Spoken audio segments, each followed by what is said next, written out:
Hi, you're watching Sahara TV. I'm Chika Oduah. Today, of course, we are talking about issues affecting Africa. It is March, so March is Women's History Month. Throughout the entire month, we've been bringing very interesting women to talk to, and today we're going to discuss an issue that is affecting not only women, but it also affects men as well. That is female genital mutilation. It's also known as female genital cutting. It's also known as female genital circumcision. So however you want to address it, we all know what it is. It's basically an issue that is affecting women and men all over the world. So today we have Dr. Dorothy Ogundu with us today. She's based here in New York City. She's an obstetrician-gynecologist and a public health advocate. She's going to give us some of the medical ramifications of FGM. Also, we have on Skype in Switzerland, Mr. Jack Sabadgou. He's from Ghana, and he's obviously living in Switzerland, and he has an issue to discuss with us today. And I just want to briefly introduce Jack. Jack left Ghana for Switzerland 10 years ago, and he left his infant daughter behind to be raised by her mother. Now he wants his child back, and he is running out of time in a bid to save her from the banned traditional practice of female genital mutilation, which is being practiced in the northern part of Ghana. So, Mr. Jack, if you can just say hello to our audience. Yeah, hi. Good morning. Thank you so much for being with us. Thank you, sir. So let's just dive right into it. Why do you not want your daughter to go through this, procedure? Yeah, as you know, I'm a man, but for me, I think it's an act against a children. We are not talking about a woman. We are talking about a children, 4 years, 5 years, who are going on in this particular act.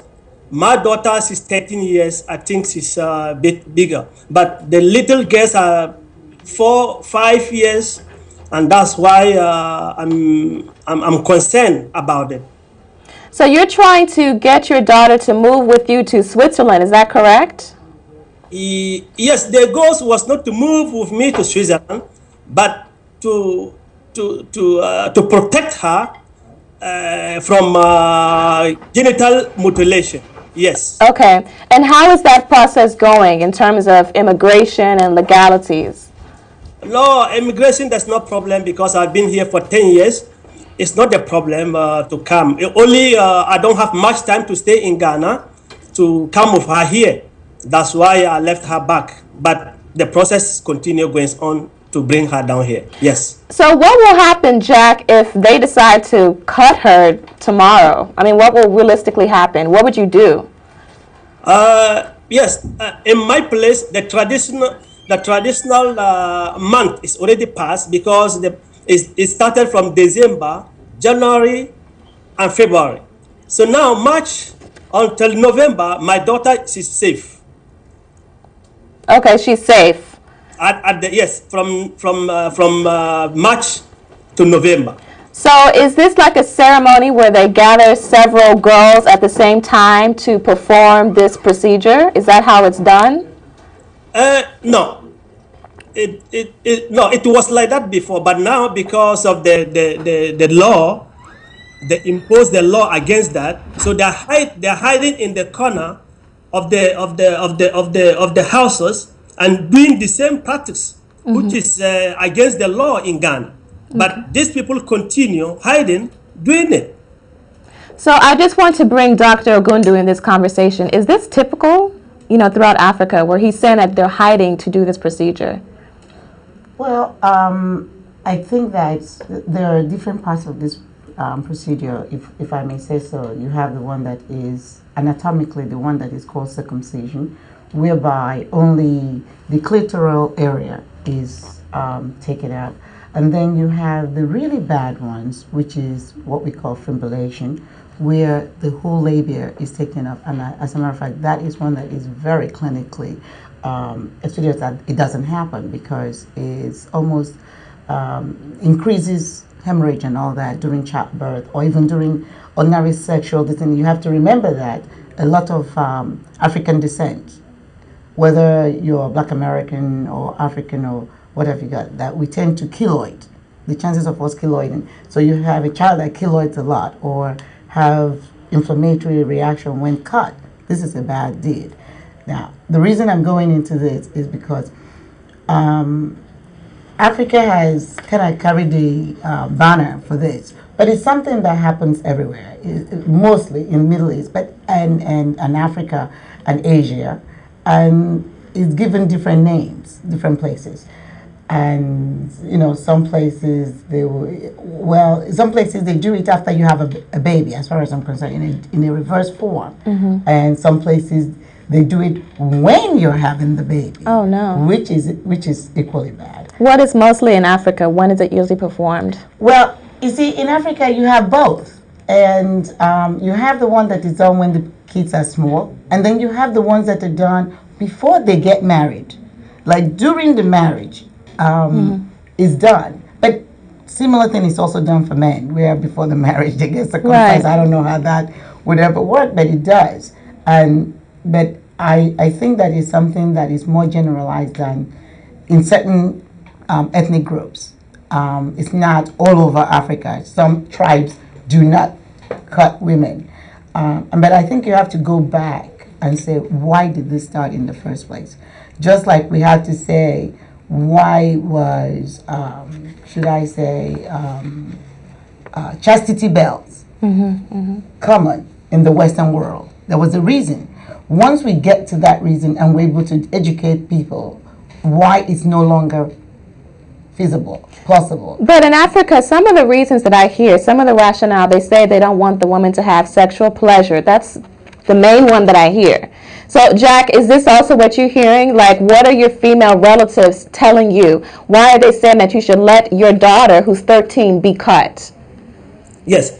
The thing is this, and I went there to ask, why are you doing this to the ladies? And the old woman who's she's 75 years, she said to me, listen, my son, the men in our place here do not want the women who are not circumcised.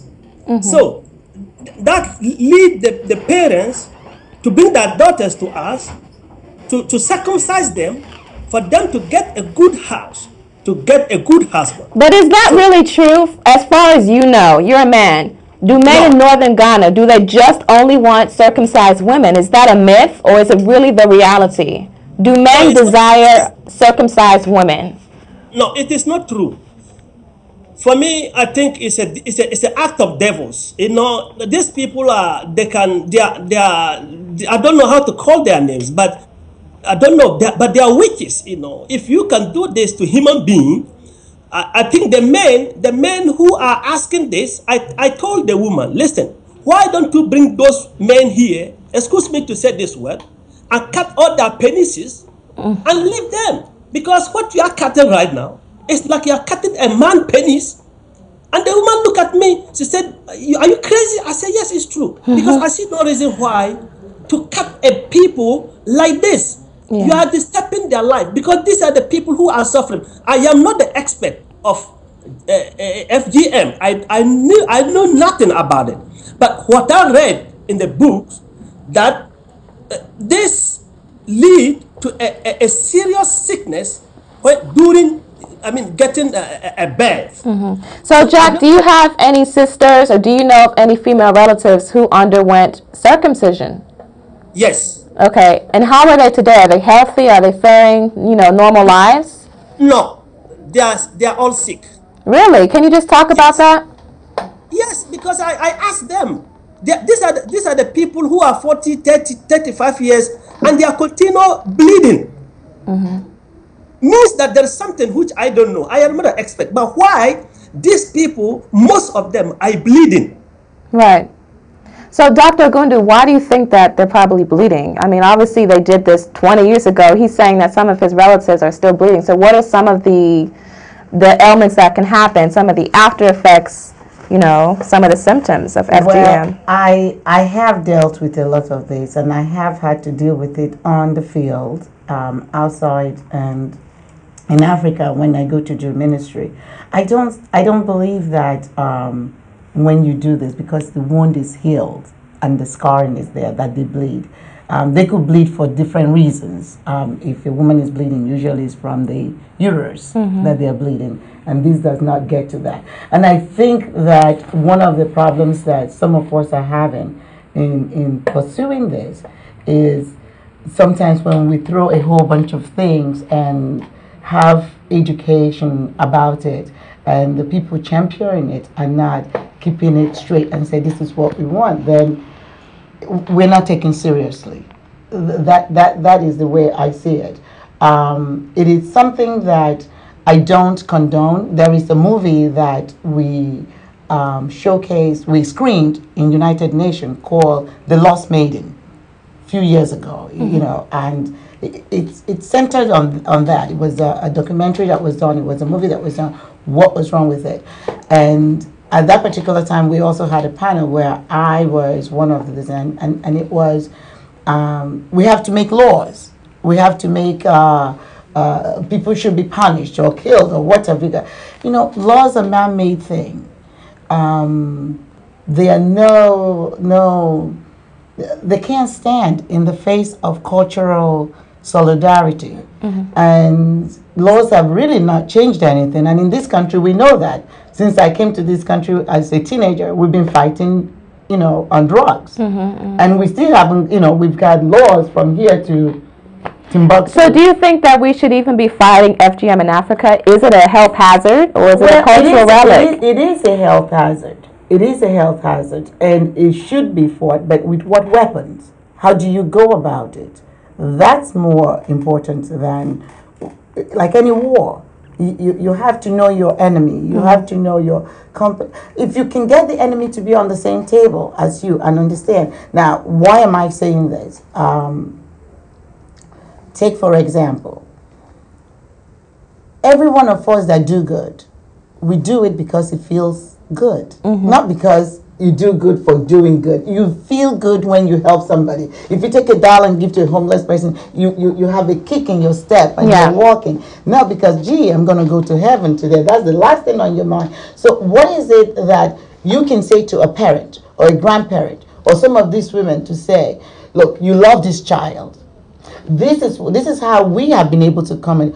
You love this child. I understand, and you have to make sure you understand why you started. Over centuries now, it has changed. But when it was being done at first, it was due to cultural ancestry in this, and because they weren't Christians, they weren't this, but there was a certain amount of Abrahamic culture that is in Africa, Asia, and Middle East and all that. And the thing was that the men used to be circumcised. Let's not forget, and they're still circumcised today. In some cultures, the Muslims even will circumcise the kids later on, the men later on in years. I can't think of that, but they do. And the non-Christians will circumcise the child, especially the boy, at about 7-8 days or 8 days during the naming ceremony. And likewise, in those days, it was the fact that the soul is a soul, and the culture has it like a piece of your whatever, you know. Usually it's around the clitoris, just like around the gland penis, that is taken out to be buried, and this whole thing is done to make girls and boys equal in the culture, and it has gone totally crazy like everything else. Okay, wait. So you're saying that they circumcised the genitalia, pieces of it, to put in the ground? Well, yeah, usually that you know, it's more like taking a piece of you, just like in those days, if you look at the old cultural and then when the belly button goes up, the umbilical cord, they bury it in your land to show that it's now. I don't want anybody to think that I'm saying this is right. No. Like I said, there are different types of so-called cutting. There's some that is just little around the clitoris, and you wouldn't notice it, but it's still dangerous because people are doing it who don't know what they're doing, and there is a pumper there called the clitoral artery. If you cut it, you are in big trouble. And so it's not something that anybody should be doing. But then there is people that just go and take off the whole gland, you know, vulva, and that is horrible. And that's what he's saying. It's like the people that are doing it, it's almost like, yes, taking a whole shaft of the penis and cutting it off. Yeah. And you have scarring. So that is wrong. But my point is, there are millions of women that have already had this done. Now, I say, thank God I came from a tribe that don't get it done, because if they did, I probably would have run away. You know? But the thing is that we should not lose track of the humanity part of it. And when you have a lot of women who have done this, and you start saying that they are second-class citizens, they're going to fight you. They're going to make sure everybody in the tribe gets it. See, that's the thing. From what I understand, they say that people who are not circumcised are second class, yeah, the women. We're saying in the Western world that they... Yes. Okay. Who... You know, just like I said, it took time to change chastity belts. Yeah. We have to show why it should not be done. We have to also now show that if you do this, especially the fibrillation that they do, you know, the one they cut the labia and the vulva area, that when they do that, it causes increase in keloid, scarring. Yes. And these are potential mothers. And the reason the vagina is the way it is, excuse me, audience, I'm a gynecologist, so I'm used to we understand. Since the vagina is made that way, it is made to be elastic. So when you cut it and it heals as a scar and it becomes a fibrous tissue, so it loses its elasticity. It's just like if I cut you, your skin can open like this, but if I cut and take out this and it scars, it loses its elasticity. So when you have like Carol Burnett saying a basketball coming out of you as a childbirth, it can descend, and that's where the cutting and the fistula and all that, the fistula and all that come up, because it leaves a hole that does not heal. It's a bad scar. So obviously, with what you're saying, anyone can understand Jack's fight to make sure that his daughter does not get this done. You better believe that. Right. Like I said, if I was the one, 10 years or no 10 years, I would run like, you know, because I have the knowledge of it. But my problem is that we in the Western world that know how, we in United Nations, we in the organizations, we're fighting the battle from the wrong outside, because you can't win. It's not something that you can see in the child's face. It is something that is very hidden. So, and you're telling a little kid to fight the culture, to fight the parents, which child will come and say, and then on top of it, there is the shame that is put on you. As a matter of fact, right now, in certain places like Kenya and Mali and whatever, the girls, when they get to be teenagers, are insisting on getting it done because of the way we've portrayed it. They are insisting to have it done, and all the work we've done has gone. So my point is that the laws are not doing it. We have to find a better way of getting this thing across. And the better way of getting it across is that to assume that these people love their children and actually show them what happens when that child is having sex, when that child is how can you show a child this? No, not the child, the parents. Okay. And show the grandparents. It's not the child. Show them and say, this is what happens when this is. It's not because she's a witch, or when the child has a baby and dies from hemorrhage. This is what happens. And that's another thing, Jack. In the story, I read that your grandmother is sick and is blaming the lack of circumcision on her illness. Is that correct? Yeah, that's the tradition. Yes, that's what they said. Okay, can you just go more in depth? What is she feeling? What is the sickness? No, she's having a breast cancer. And this breast cancer is happening to all women, or some women, of course. It's a disease who attacks some women. And I don't understand why it should be the issue of circumcision here. And I try to give medicines, support, everything. But I think the end of the story is that, listen, my son, I knew why I had this disease. Because I made something. Is your daughter still in the care of her mother? Now, yes. She's okay, so does her mother want her to be circumcised?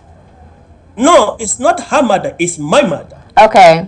Not her mother who want her to be circumcised. It's my mother. Okay, so what about your daughter's mother? Is she in the picture at all? No. Okay. She knows not, as I'm talking to you, she knows nothing about it because she's my mother. I don't want people to think that my mother is part of the, the witches. So I have to protect my mother for that. So I escape it, not to hurt them, not to let my daughter even know what is going on. Yeah, I think there's some confusion. I'm actually asking about your daughter's mother.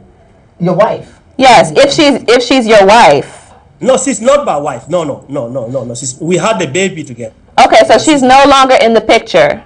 No. Okay, I see. So what are you doing to fight? Are you talking to the government? Are you talking to the village elders? How are you trying to, promote your cause to end FGM in northern Ghana? Yes. The thing is this. There's an association called International Women Welfare in Ghana, which lead by Madam Florence Ali, who happened to from my own place also. So I took the matter to her. Listen, this is my problem. So what do you think I can do to protect my daughter? So, and she's working on these issues in Ghana. She's the president of that. So she went into investigation, went to the village to try, but these are the people who threaten to kill in Juju. If you go to talk, they tell you, listen, this is our traditional. So you don't have to come and tell us to stop this. It's what we have been doing since generation, and we have to continue doing it. If you want to oppose to us, we do something to hurt you. So people are afraid to go to them. Even the police system, the judicial system, they knew that in our tribe, this is what we are doing in our place. But they know, listen, they said, listen, these people, they're like that. It's what they have been doing. Let them continue doing that. So, Jack, what would you do if your daughter actually buys this tradition? What if she says, Daddy, I do want to go through this. It's the best thing for me. I want to be able to find a good husband, and I want to go through this. What would you do? No, I don't think my daughter would like to do it because she's, I don't think so. She will not even think about it. You don't think so? Because she's surrounded by people who want her to do it. So it's very hard for a 13-year-old to say no to people who are giving her these reasons. Yes. No, there's no reason. The reason is not true because there is only our tribe who are doing this, but there's tribes who are not doing it and are living fine. They are okay. I don't see why we have to do this because our men are sitting down there waiting for the women to come with circumcision to marry them. I don't think so. So I don't think my daughter will agree for that. Okay, Dr. Ogundu. Sir, I think what I'm hearing is that basically, like most African nations, it's more of a cultural, ethnic problem that because there are laws in Ghana already that prohibits this and that actually sends you to jail, and it hasn't worked in the area. And the reason it hasn't worked is because it is something that has, in New York City, we may have what we call the blue wall of silence. Here we have a community wall of silence, and nobody is going to, so it's not going to work. That goes back to my argument that it's not going to work. The way we're going, you can make all the laws in the world. If somebody doesn't, want to help you, it can't work. But I think that what she's trying to say is that oftentimes the young girls are also in the community and they've been raised that way and they're indoctrinated that way. They have no other way of knowing either or, because most of the people, that's how it has been perpetuated over the centuries. And my argument, when I have spoken in most African nations, is that laws alone are not going to help. Laws will actually only help to say those that you have educated to say, well, I can't do this because of this, but by itself is not going to help. What is going to help, for example, you're talking about your mother and breast cancer.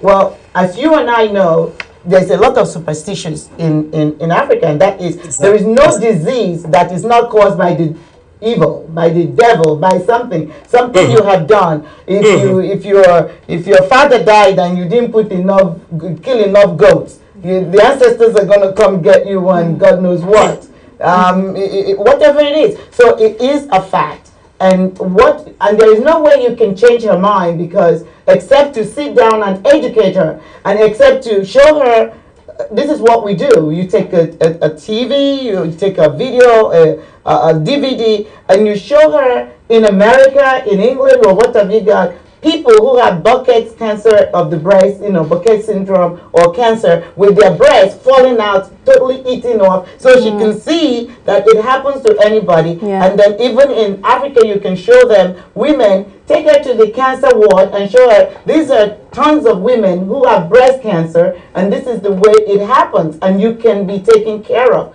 Well, at her age, you don't want her going through chemotherapy, as far as I'm concerned, on all that. But you can explain it to her, and I think it has come down to the moment of education. And if we don't educate them and bring them to this, and that is, I can see you're full of anger, and I see that. And when you're full of anger, it is very difficult to talk with the other person. And now, for me, I have made it a duty, because of the fistula that we do, which is one of the end results of this as well, is to try and not bring them over to my table, which is what you're doing, over to your side, but to go over to their side and show them what happens. So you may have to get some so-called experts who will be able to help you, and not, when you go in and you're saying it, they feel you're being emotional. You've gone to Switzerland, you've lost track of what ancestral this thing means, and you become quote unquote westernized and whitish, and that is a problem. So you need people, when I go to Ghana, when I go to Nigeria, when I go to Sudan, I wear a long kaftan, I wrap my head so they can understand, and I understand, and I pick up a few things, and so they know that this, and they will able to understand what, and then you tell them, no, it doesn't happen over the years, and you try to remind them why this thing started in the first place. It wasn't so that women would be there would be sanctity in sexual distance in the marriage. It was done for this. But however, now these are the problems that your grandchildren and your daughters are having. They're going to have fistula, and we're doing that. You're going to have fistula when they have babies. They can have hip dislocations. They can bleed to death, and it's not the devil taking their soul because they've failed mothers. That it is the cut that did this. There is scarring. You can show them. And this is another thing. Instead of spending these millions of dollars fighting them and making laws in assembly by all men, I think that just a simple thing of taking some, should I say, documentaries that show what scarring is, and put it in their face. This is what scarring is. It looks like a heel scar, like if I pour acid or burns on you and you heal, it's smooth, and you explain to them it cannot widen up to have a baby. It cannot widen up if it's done to this and to have sex. So I don't think, and then when they have sex, yes, it bleeds, because just like if people who have what you call vaginismus here, it bleeds because it's too tight, and that's a problem. So we have to do that. And I feel your pain, but sometimes you have to, people that have your pain are not the best people to fight the battle. But I just want to end this. But Jack, I see the look on your face. You look very exasperated. What's on your mind? I'm very angry. I know that, for me, I'm angry not to, there is a law. There is a law in Ghana. But why the police are not doing to stop this? This is my problem. No matter what, you arrested the people who are doing this, and we don't have problem in Ghana anymore. So you actually want these police to go arresting 75-year-old women, 80-year-old women? It's against the law. Okay. They're doing an act against the law. And the law close the eyes, looking at people like this. Madam is talking about education. For me, I don't see when and how long, because there's an association who have been in Ghana for 10 years now, trying to educate the people to stop doing this. 10 years now. And this is the association who handle my case right now. The advice these people gave it to me is simple. Listen, Mr. Jack, we know your people very well than you sitting down with us here. We've been to them. We have failed several times, and they continue going on. And even now, we are afraid to go to them because they threaten to kill us through juju. So I advise you, since you don't stay in Ghana, you can never protect your daughter if you are in Switzerland and your daughter is here.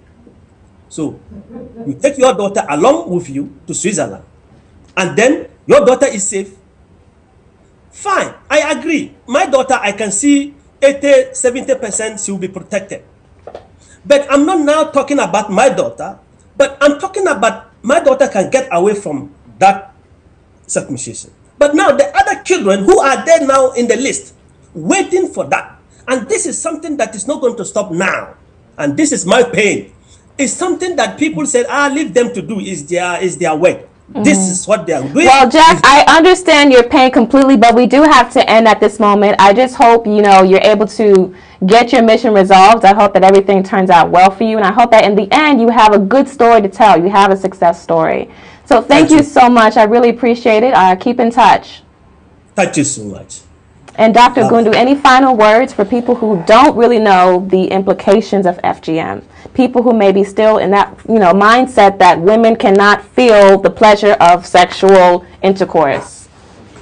Well, I think that if you cut off most people's clitoris, yes, the stimulation may be gone or what have you got, but there are thousands of women that don't have their sexual satisfaction from that. They have it from vaginal, penetration, because you have nerves there. But for me, I think is the health implications of this that worries me. That every woman's dream is to, whether we end up doing it or not, is to have the opportunity to have children. And this really impedes on that. And it makes it impossible, and especially where it's happening in areas where they don't even have access for cesarean section.